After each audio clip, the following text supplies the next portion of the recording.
the question says three ordinary and fair dice are rolled simultaneously. The probability of the sum of outcomes being at least equals to 8 is equals to. Four options A, B, C, D are given. We have to choose the correct one. So for solving this question, we are using key concept. तो यहाँ पे आपका required की concept होगा probability of an event is equals to number of favourable outcomes divided by number of total possible outcomes of the given experiment. अब यहाँ पर देखिए तीन डाइस को रोल किया गया है। फेयर एंड ऑर्डिनरी डाइस का मतलब ये होता है कि उनके हर एक नंबर के आने की प्रोबेबिलिटी है जो इक्वल है। अब इस बात की प्रोबेबिलिटी बताइए कि जो तीनों पे आउटकम आया है उनका सम कम से कम 8 हो। तो यहाँ से आपके पास आ जाएगा required probability of the event is equals to 1 minus probability sum is at most sum is at most 7 कि सम मेरा एटमोस्ट 7 हो। तो यहाँ से अगर माइनस कर दे 1 में से तो ये क्या हो जाएगा आपके पास एटलीस्ट 8 वाला सम आपका आंसर आ जाएगा।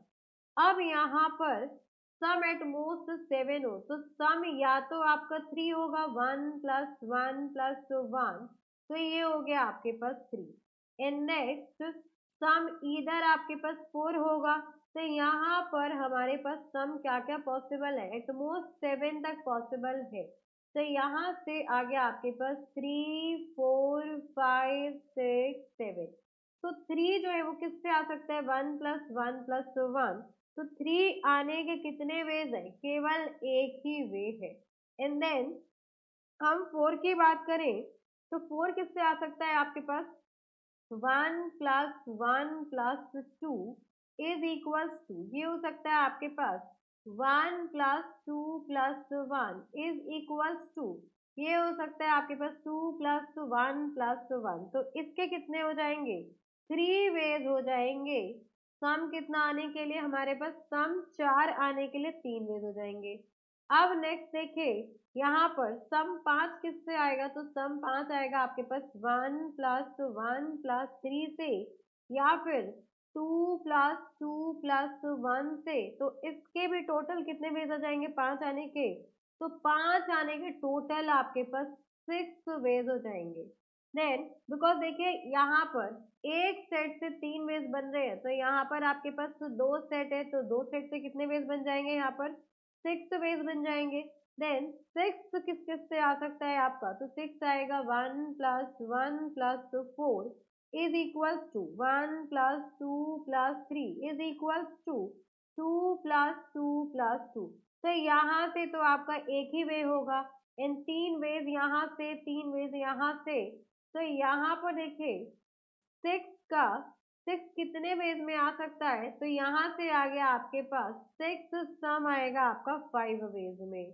तो यहाँ से हो गया आपके पास सॉरी ये हो गया आपके पास 5 के लिए 6 वेज ये हो जाएगा आपके पास 10 वेज। यहाँ पर कितने वेज हो जाएंगे तो सम मेरा 6 आएगा कितने वेज में 10 वेज में और सम मेरा 7 आ जाएगा in the same way 15 ways में। तो सम 7 किस किस से आएगा आपके पास सम 7 आएगा 1 plus 1 plus 5 is equals to ये हो गया आपके पास यहाँ से नेक्स्ट हो जाएगा 2 plus 2 plus 3 is equals to 3 plus 3 plus 1 is equals to 1 plus 2 plus 4। अब इसके सारे कॉम्बिनेशन बनेंगे एंड टोटल वेज हो गया आपके पास 15 वेज।